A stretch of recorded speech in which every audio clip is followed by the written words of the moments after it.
Welcome to the Secret Life Podcast. Tell me your secret. I'll tell you mine. The best way to support the show is to subscribe and share. If you haven't left a review or ratings on iTunes, please do. It helps more people find our show. And if you want to be on it, please shoot me a note at secretlifepodcast@icloud.com. Listen, I never wanted to do a podcast. I don't even like the sound of my voice.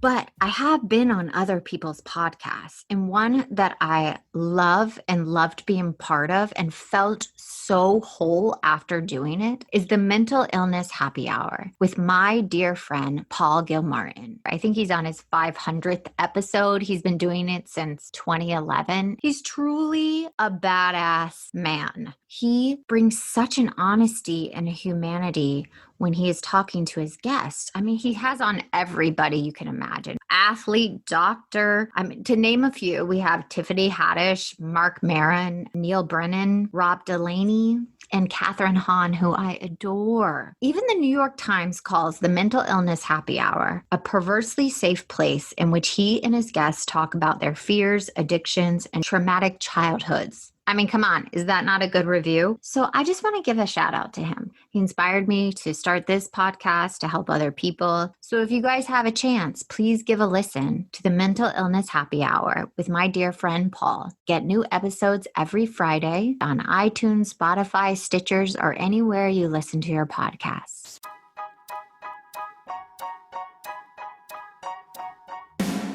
Welcome to Secret Life Podcast. I'm Brianne Davis-Gann. Today I'm pulling back the curtains of all kinds of human secrets. We'll hear about what people are hiding from themselves or others. You know, those deep, dark secrets we probably want to go to our grave with, or those lighter, funnier secrets that are just plain embarrassing.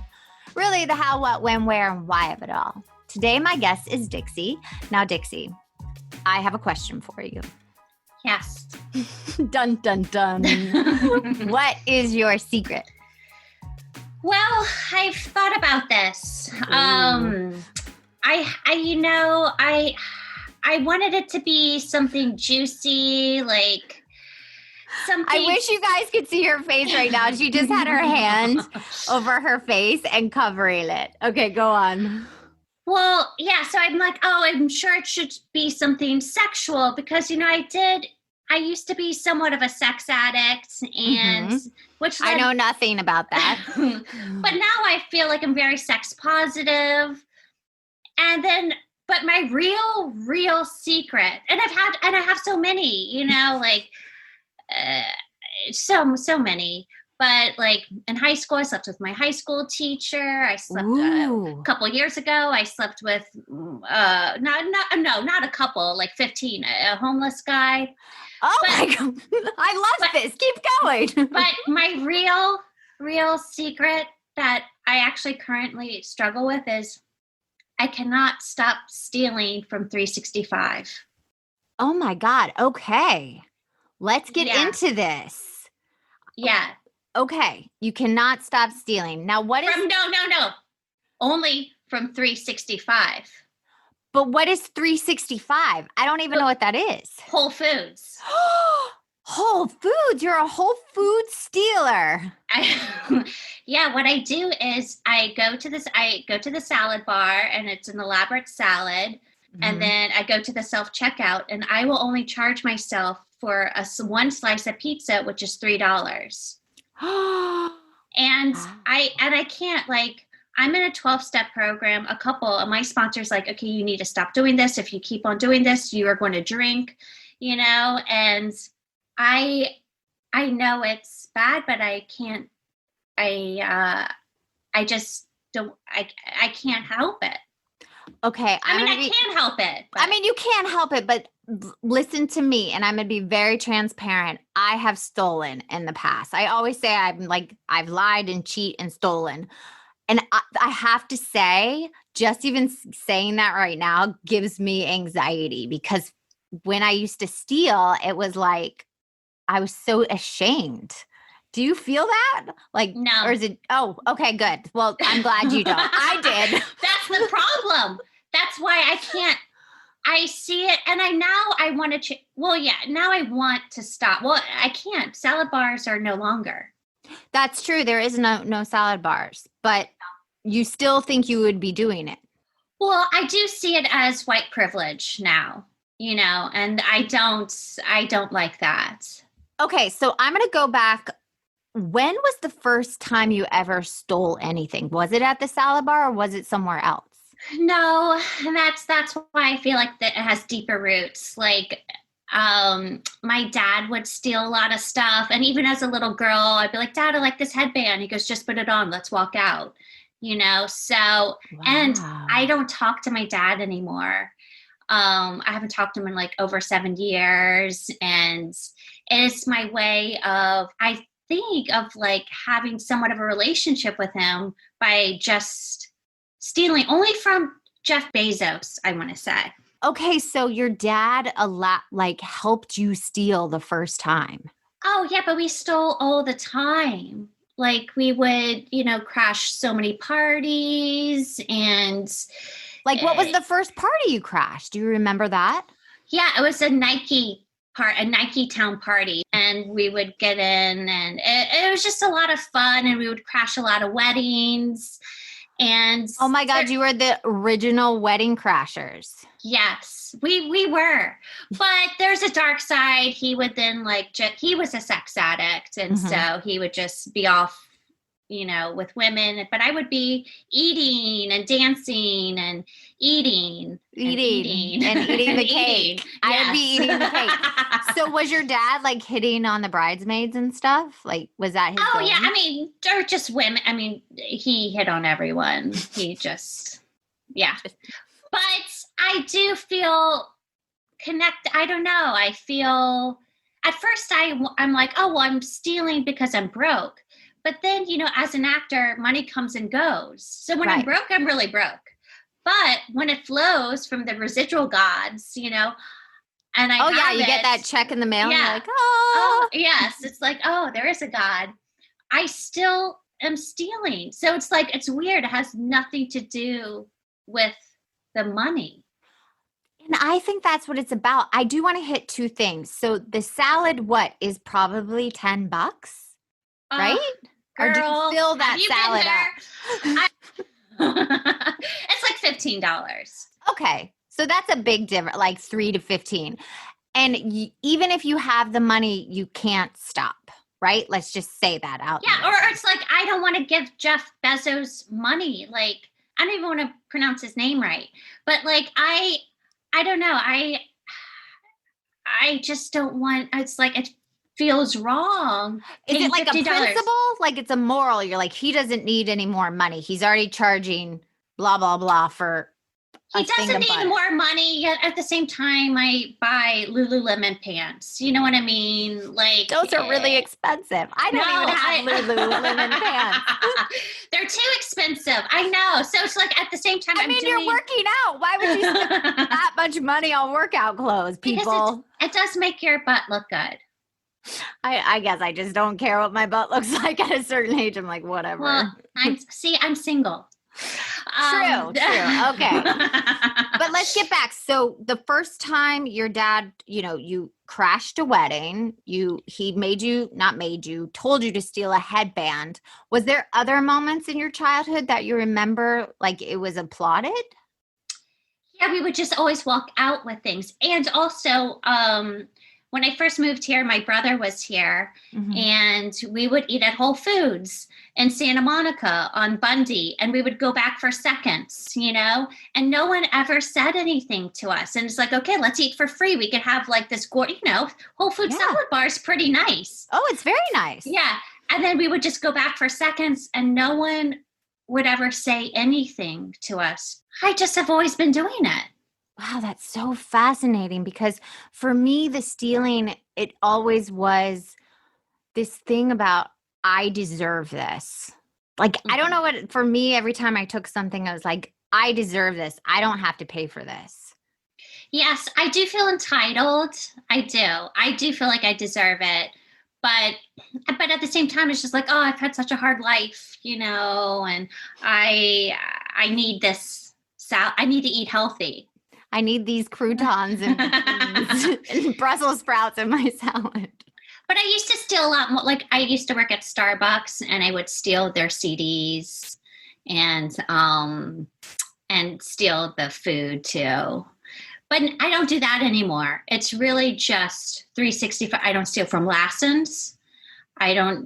It's just, but if Lassen's had a self-checkout, I would be stealing. Let's be honest. So any place with this self-checkout needs to watch you when you walk in the door. Yes. At first I thought it was something light, but then I feel like, and then my sponsors like, you really need to stop. You need to make an amends. You're going to owe all this money. And I'm like, dude, do you know how much, I owe them a lot. And she goes, you're going to have to say something. And I'm like, I can't find, I will one day. And she's like, this is very serious. And I just can't, but. There's a but. No, but I can't, well, now I don't go to grocery store. I don't go to 365. Yeah, because they're not open. They're not open. And salad bar, so it's just like, okay. So I'm surviving without stealing right now. Are you hanging on by a thread? Do you feel like you're missing a high? No, it feels good. It feels good that I'm like doing things the right way, but I want to, how else am I supposed to connect with my dad besides calling him? Right. Oh, that just made my heart hurt a little bit. So you're not talking to your dad. No. And this is a behavior that you two shared together and an activity and a bond. Because when you do something that is against the law together, usually there's like trauma bonding. Yeah. So when the salad bar opens up, are you going to make plans to not do it again? Are you going to pick up the phone and call your dad? Have you thought about it? Those things? Well, he did text me happy birthday on my birthday, which was a few months ago. And he's been texting me for a while and I don't respond. But I felt like doing something bad. And so I'm like, ooh, I'll text him back. And I just said, thank you. But I don't think I want to steal anymore because there's got to be another way for me to connect with him in a healthy way. Actually talking to my dad is unhealthy. It is. Yeah. Like, have you tried, for my father, I'm also going to be very transparent. We had a very bumpy relationship. And the first year of my sobriety, we didn't talk for a year because he wouldn't respect my boundaries. So I totally get, complicated relationships with parents. But I have to tell you, woman to woman, the moment I allowed him to be him, but still held my boundaries, and it was like our relationship opened up. Like I said, I can't expect him to change, but I will keep my boundaries and you will not talk to me a certain way.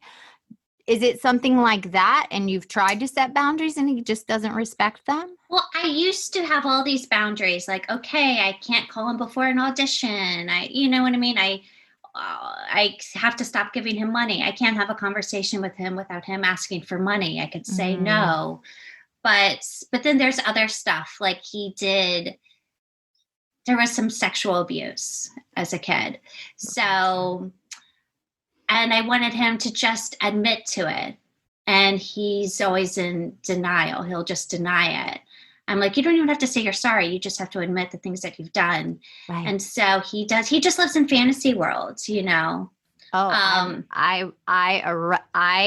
you and I relate so much right now, like a parent that lives in fantasy world. And when a parent, and I'm a parent now, doesn't take responsibility for their behavior, it's almost like a betrayal as a child, I feel. Yeah. Yeah, it's such a betrayal. And I feel like there are boundary issues. Like he never touched me, and he never hit me, but he did have sex in front of me consistently. Like he wanted me to watch him. So which is wrong, Oh, yeah. Throughout my entire childhood. Yeah. And I know a man that his mother did that to him, and it's very, very abusive. Yeah. So I have dealt and talked to someone about that. So I get that. But is there any way that you can connect to him and still hold the boundaries, not steal? Well, my therapist says that the ball's in his court. I'm like, Mhm. I'll have a relationship with you. All you have to do is admit the things that you've done. Right.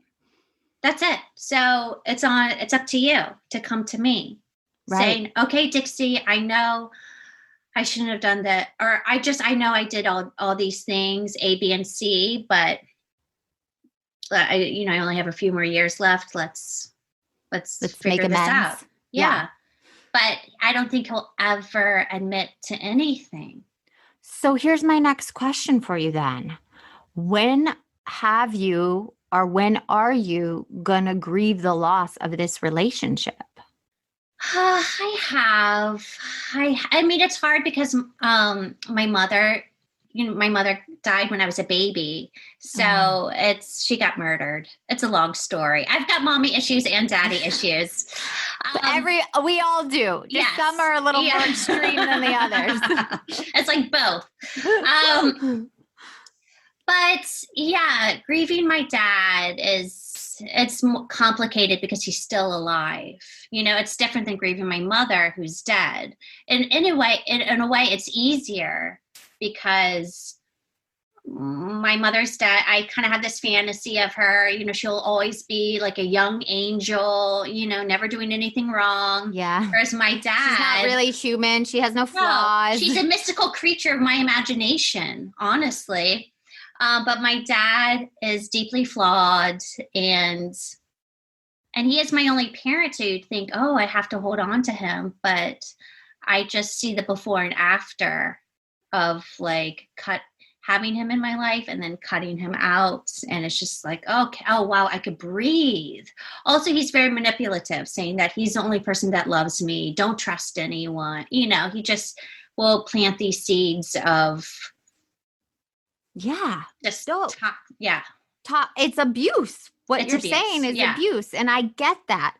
And I get that he's still alive. And sometimes it's harder to mourn the loss of somebody in any relationship, a friendship. I had to mourn so many friendships that were no longer healthy for me, or a parent.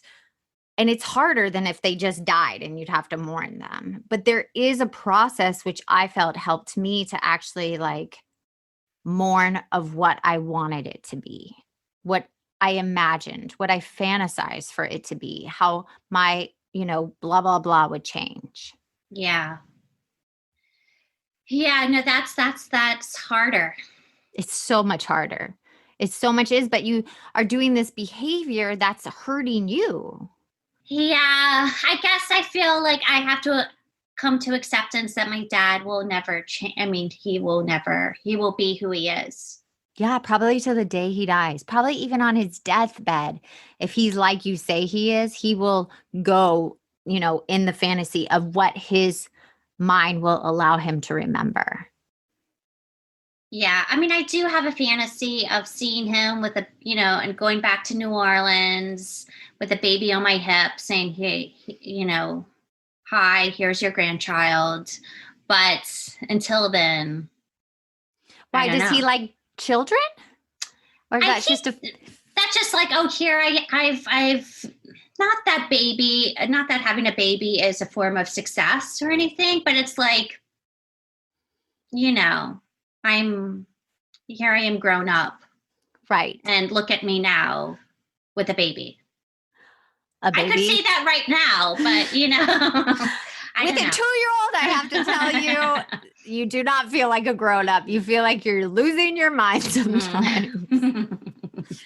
But okay, there's some other things. I always like to attach these kind of secrets to the 7 deadly sins, not in the religious sense, more in the character defects. So let me name them for you. And do any of these attach to the secret of stealing from the salad bar? Okay. So we got pride, greed, lust, gluttony, envy, anger, and sloth. Yes. Well, pride, because I'm like, oh, I deserve this. Gluttony for sure, because I'm like, I want to eat. I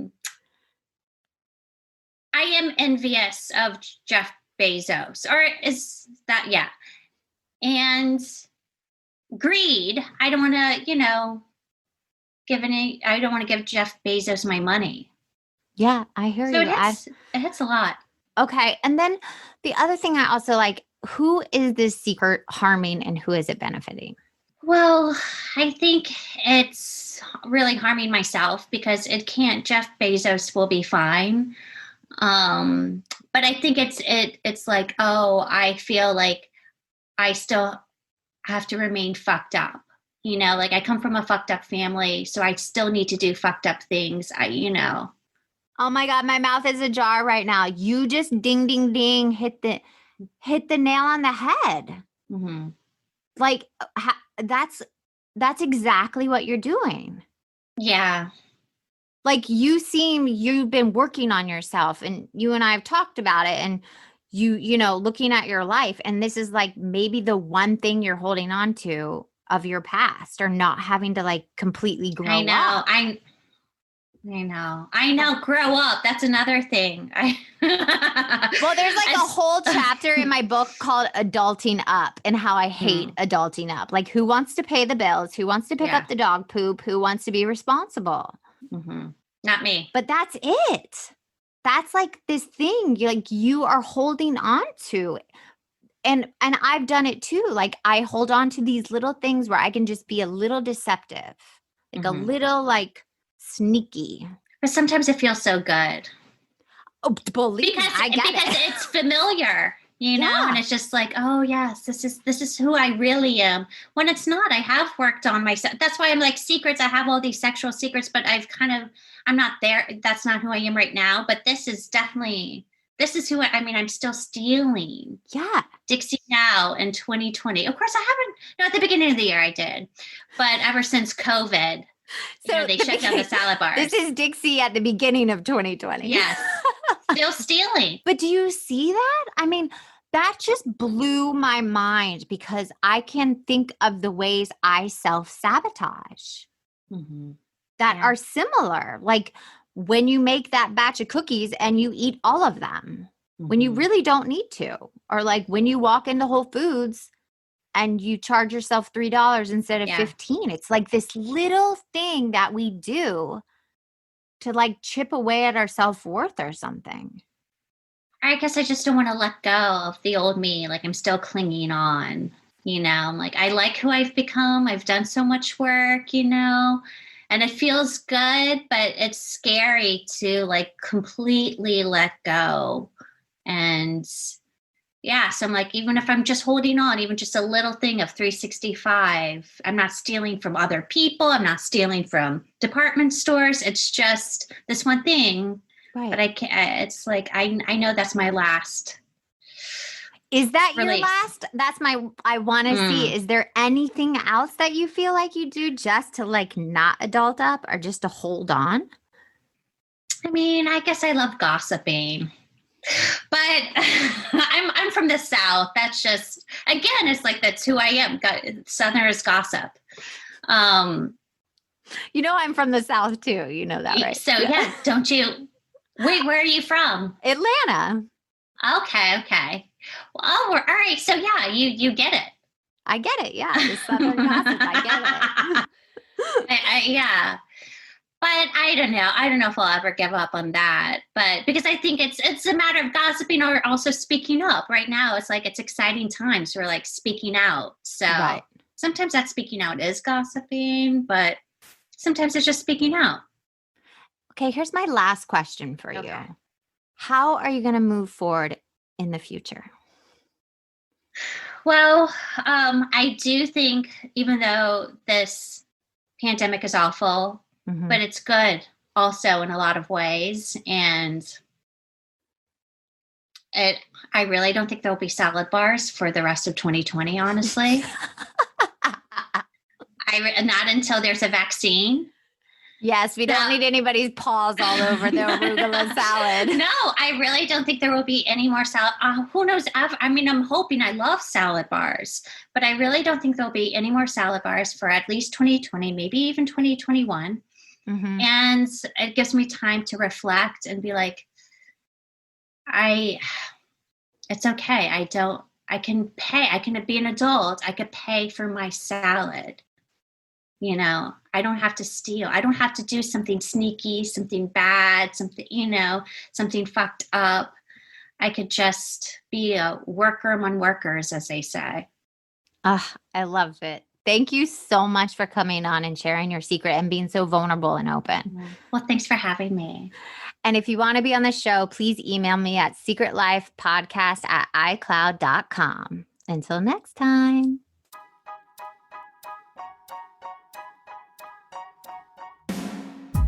Thank you again for listening to Secret Life Podcast. Please subscribe, share, send me a note, and you can always support the show with a donation on our site, secretlifepodcast.com. Until next time, bye.